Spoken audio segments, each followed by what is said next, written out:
So before we get into anything today, I just want to take a quick second and ask you, yes, you listening right now, to please like, subscribe, follow, and turn on that notification bell. Yeah, definitely do that. It genuinely helps us bring these deep dives to you every single time.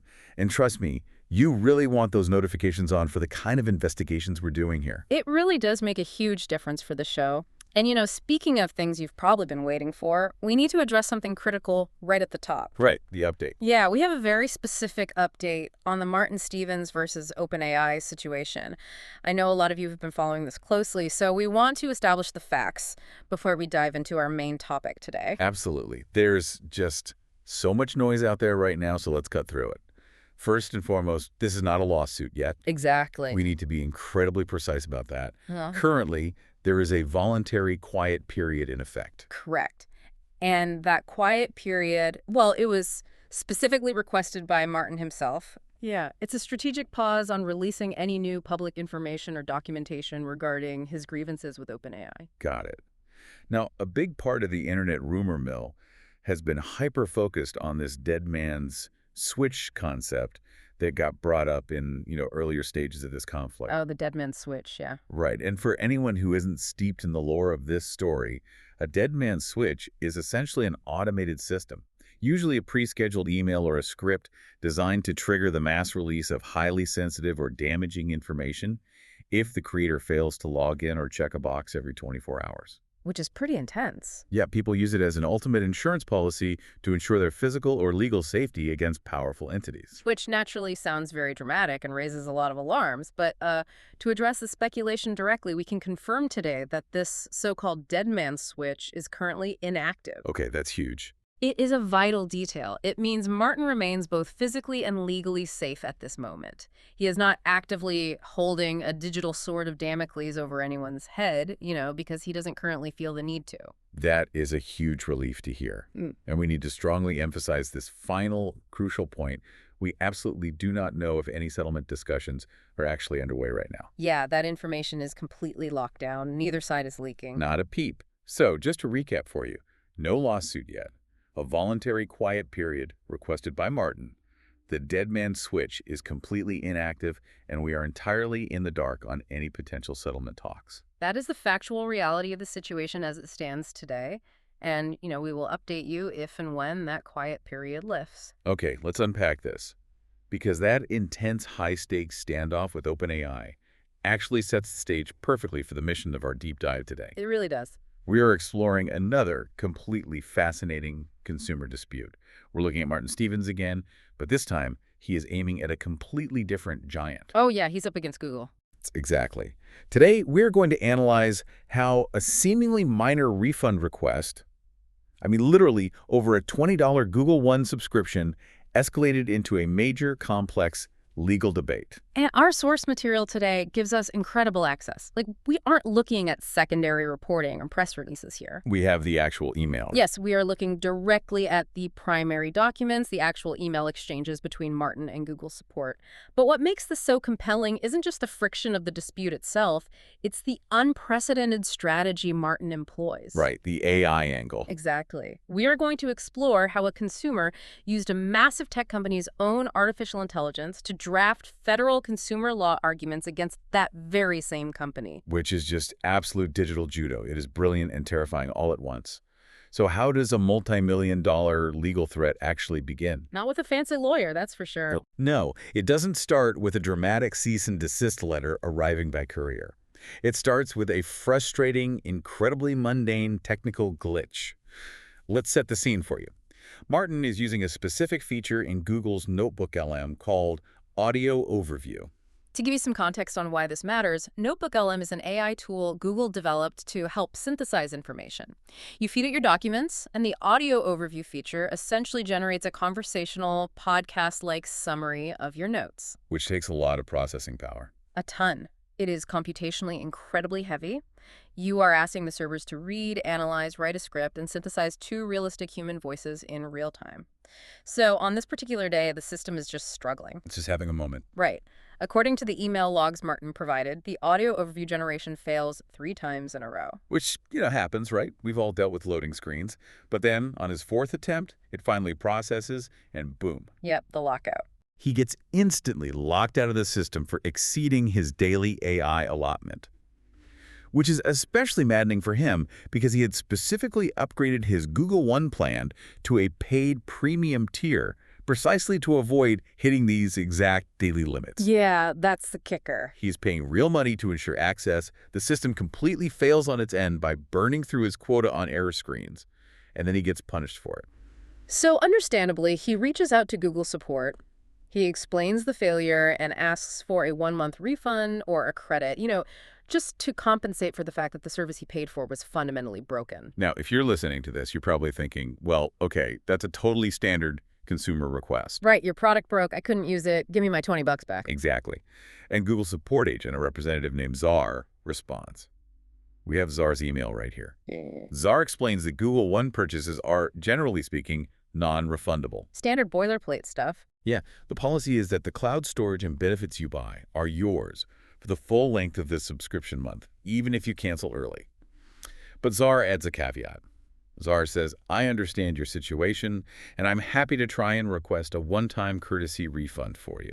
It sounds like a total win for the consumer at first glance, like a gesture of goodwill. Hmm.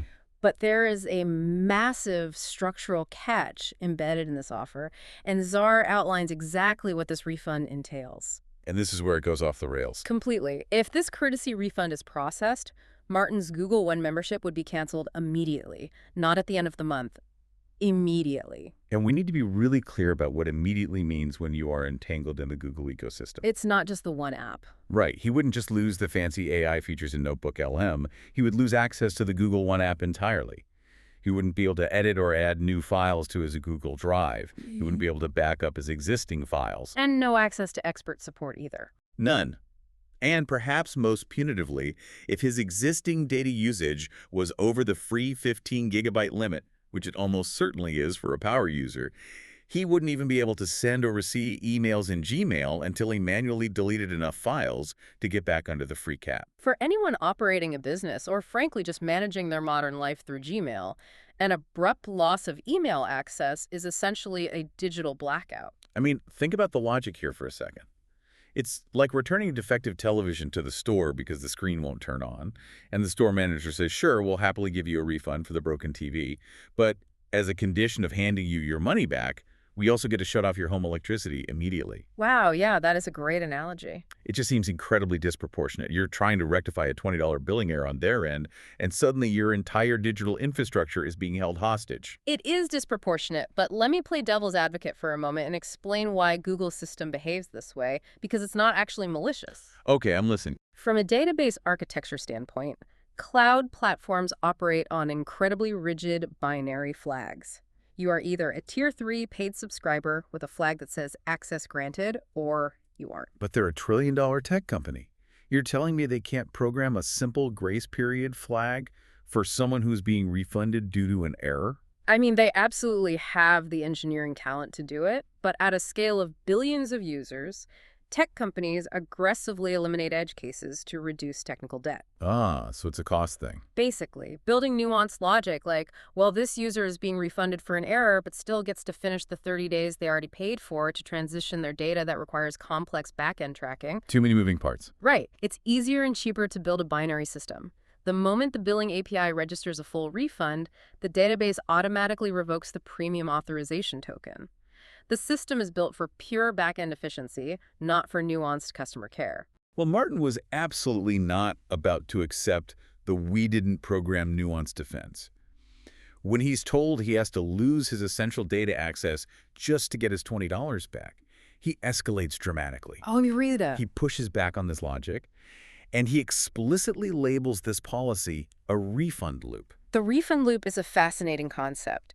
He defines it as a practice where a company offers a so-called courtesy refund for their own failure to deliver a service, but then attaches conditions so punitive, like losing your email access, that the customer is essentially forced to abandon the refund. just to save their data. Exactly. They have to immediately resubscribe. He points out that he didn't submit a cancellation request. He submitted an accountability demand for a negligent system failure. And this is where the shadow of his other major dispute really enters the chat. I actually have to ask, isn't Martin being slightly unreasonable here? Like he's launching a scorched earth campaign over a $20 glitch. It sounds extreme, sure. But he explicitly compares Google to OpenAI in his emails to Czar. He warns Google in no uncertain terms not to make the same mistake. He brings the receipts. He does. He tells them that his dispute with OpenAI started over this exact same issue, a $20 subscription, and it blossomed into 15 different alleged violations of the law. You might see it as unreasonable, but Martin is deliberately establishing a threat model. He wants them to know he has the time, the resources, and the history of following through. The history is key there. Right. He references his books, explicitly naming how ChatGPT tried to kill me and how ChatGPT killed me twice in one day. He points them to his YouTube channel to prove that he is relentless when he feels a company is breaking the rules. So he's building a portfolio of past actions. Exactly. He is basically saying, I am not a normal customer who will just sigh and close the chat window. He actually writes, "I never lose," in all caps in the email. He tells them to remember his name, and he threatens a major individual lawsuit and a class action if they retaliate by cutting off his access. That is laying it all on the line. So, faced with that level of aggression, how does Google respond? Czar sends a follow-up email.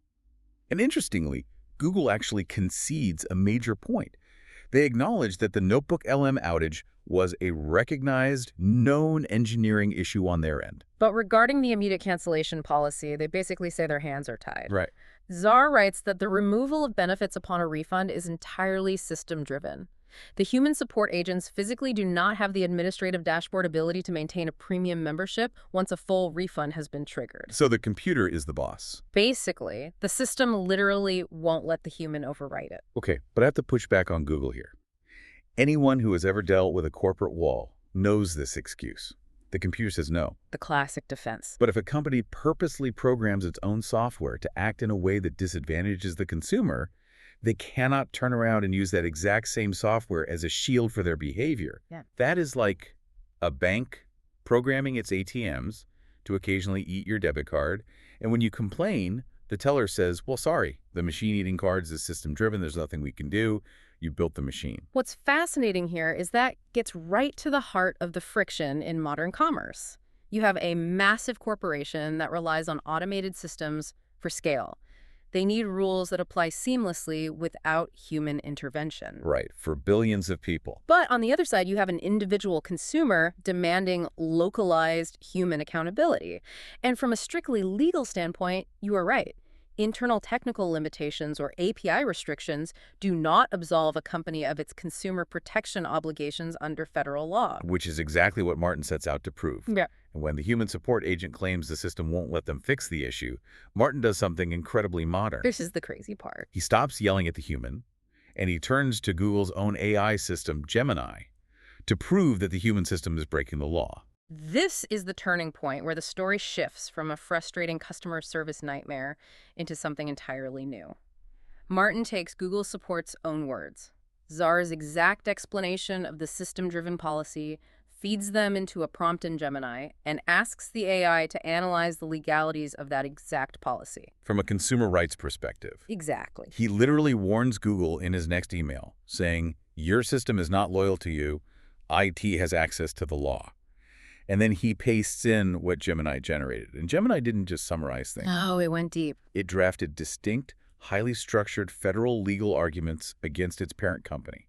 Here's where it gets really interesting because we have to look at the actual laws it cited. So the AI starts by grounding its argument in breach of contract. It outlines a very straightforward legal principle. Which is what? If a consumer pays for a specific term of service, like a 30-day subscription, and a dispute arises midway through because of a merchant error, the company cannot retroactively strip away access for the days the consumer legally paid for. That makes total sense. Right. By stripping the service instantly while processing the refund, the user is forced into a limbo period where they have neither their money, which takes days to clear the bank, nor the service they purchased. But wait, Gemini didn't stop at contract law. It actually accused Google of deceptive practices, didn't it? because it cited the FTC Act, specifically Section 5. It did. Section 5 of the FTC Act prohibits UDAP unfair or deceptive acts or practices. Gemini argued that a corporation hiding behind a system-driven restriction is legally tenuous. I mean, we just talked about that. Yeah, and Gemini agrees with you, stating that the system automatically removes vital benefits like email access can be heavily argued as an unfair practice because it abruptly cuts off essential data due to a minor billing correction. Fine. The AI reasoned that this effectively penalizes the user for trying to resolve a legitimate dispute. Then Gemini brings in the Fair Credit Billing Act, the SCBA, but usually that act is specifically for credit card issuers, right? How does that apply to a Google Cloud subscription? You're exactly right. The FCBA primarily regulates creditors. But what Gemini did was draw a legal parallel. Oh. It argued that major digital merchants who control essential services need to align their resolution processes with the spirit of the FCBA, just to prevent retaliatory actions against consumers. Ah, so it's about the spirit of the law. Yes. Forcing an immediate technical wipe of a user's data during a valid billing query is framed by the AI as a coercive tactic. It essentially discourages consumers from seeking the refunds they are legally owed. Because the punishment losing your email and files is simply too high a risk to take for $20. Exactly. And finally, it brings up pro rata alignment, which really just comes down to common sense and digital frameworks. If you sign up and request a cancellation on day one, an immediate cutoff makes logical sense. Right, because you haven't used anything. But cutting off a user mid-cycle because of emergent site error leaves the consumer entirely empty-handed. Exactly. It's the asymmetry of the punishment. I just have to pause and ask about the mechanics of this. How does an AI built by Google, funded by Google, and running on Google servers turn around and draft a devastating legal attack on Google? It feels like a paradox, doesn't it? Yeah, doesn't it have some sort of corporate loyalty hard-coded into it? If we connect this to the bigger picture of how large language models actually work, it's fascinating. Models like Gemini don't think in terms of loyalty or corporate identity. They don't know who signs their paychecks. Right. They function through token prediction based on the vast weights of their training data. During training, they ingest massive amounts of case law, FTC guidelines, consumer protection statutes, and debate structures. So they just know the rules? Yes. Unless Google specifically built a guardrail, a hard-coded rule saying if asked about Google One policies, always defend Google. The math simply predicts the most legally sound argument based on the framing of the prompt. So because Martin asked it to view the policies specifically through the lens of consumer advocacy, it just did the math. Precisely. It maps the linguistic and logical patterns of consumer rights law against the text of the support email. The AI objectively dismantles the policy because, structurally, the legal arguments against the refund loop are stronger than the defense of our system is just built that way. That is wild. The AI operates on pure synthesis, regardless of whose logo is at the top of the interface. It dismantled its creators perfectly. It even demanded a Tier 2 management override, telling the human support agents that their internal technical limitations do not override statutory obligations. It's ruthless. It literally provided Martin with a copy-and-paste template to send back to them as weaponized logic. And that brings us to why this matters to anyone listening, because if you step back, this is no longer about a $20 Google One subscription. Not at all. It is about the massive democratization of legal language and advocacy. Think about it. Formulating a structured argument, citing Section 5 of the FTC Act, breach of contract, and the spirit of the FCBA that used to take a professional. A very expensive professional. Right. It used to be locked behind expensive retainers and law degrees.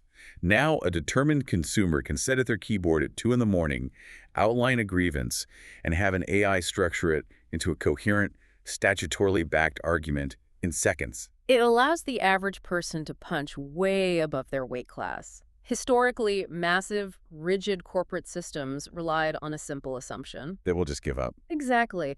Fighting back is just too complicated, too time-consuming, or too expensive for the average person to bother with. You get stuck in the customer service labyrinth, and eventually, you just give up. The old computer says no defense was a wall most people couldn't climb. But that wall crumbles when another computer's standing right there saying, actually, according to federal law, the answer should be yes. It's poetically just. Martin has this quote in his final email to Google that really sticks out. He asks, do I have to go after every single industry violating these simple laws to get change accomplished? Yeah. Because I will. And with AI, he actually might be able to. AI is giving people the leverage to actually force a human back into the loop. It forces companies to reckon with the policies they've hard-coded into their operations. It completely shifts the balance of power in consumer disputes, but, it also introduces a new kind of arms race. And that leaves us with a pretty wild, lingering question for you to ponder as you go about your day. If AI continues to perfectly articulate how tech companies' terms of service violate consumer protection laws, well, how long will it be before those companies start hard-coding their AI models to refuse to analyze their own corporate policies? That is the real tension moving forward. Will we see a future where AI is legally gagged by its parent company? A corporate blind spot. Exactly, where they program deliberate blind spots into the model to protect their own liabilities. It's a fascinating and maybe slightly terrifying possibility. Hmm. An AI that knows the law perfectly, but is mathematically forbidden to apply it to the people who built it.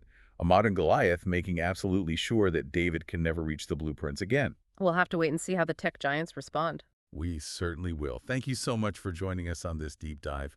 Don't forget to like, subscribe, and share this with anyone who loves a good digital showdown. We'll catch you on the next one.